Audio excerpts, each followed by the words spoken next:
Hello guys, কি খবৰ আপোনালোকৰ? আশা কৰোঁ সকলোৱে ভালে আছে।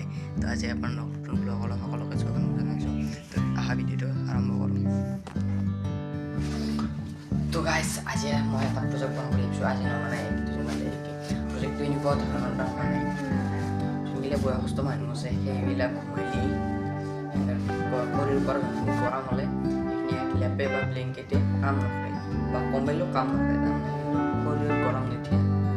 তো সেইকাৰণে মই এটা মিচিং বনাব প্ৰজেক্ট এটা সিহঁতৰ য'ত কৰি থাকোঁ তাতে স্পেচিয়েলি সেই টিমৰ কাষেৰে পাইপ সোমাই দিম যাতে হোৱালি গৰম হাৱা ওলাই থাকে আৰু গৰম হৈ থাকে আৰু শৰীৰটো তেতিয়া সিহঁতৰ ভাল হ'ব, বেছি ঠাণ্ডা নালাগে আৰু সিহঁতৰ ঠাণ্ডা মানে বহুত লাগে ঠাণ্ডা গৰমৰ দিনত সিহঁতৰ কমফৰ্টেবল হয় তাৰমানে কথাবোৰ আৰু সেইকাৰণে এটা প্ৰজেক্ট বনাম। প্ৰজেক্টটো মই এক্সপেৰিমেণ্ট অফ নেচাৰ ভিডিঅ'টো দিম।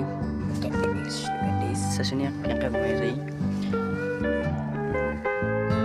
মানে ইয়াতে পাকান তাই কিনে তাতে সোমাই থাকিলে মই কাৰ্ডবোৰ্ডখন মোটা কাৰ্ডবোৰ্ডখন সোমাই দি কিনে লৈ গ'লে পাতিছোঁ এতিয়া ইয়াতে সোমাই থাকে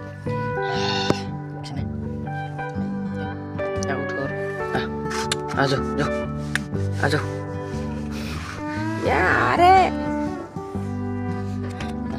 তুলে গেলে যাবি দিছিল আর গান সালা কি ডেঞ্জার আজো সালা না যাই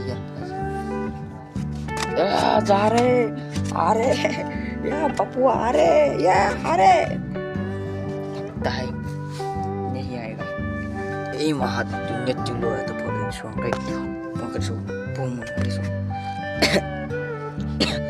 चल जाओ मने तक मेरा अब तुम लोग खेला ये तक मेरा ऐसे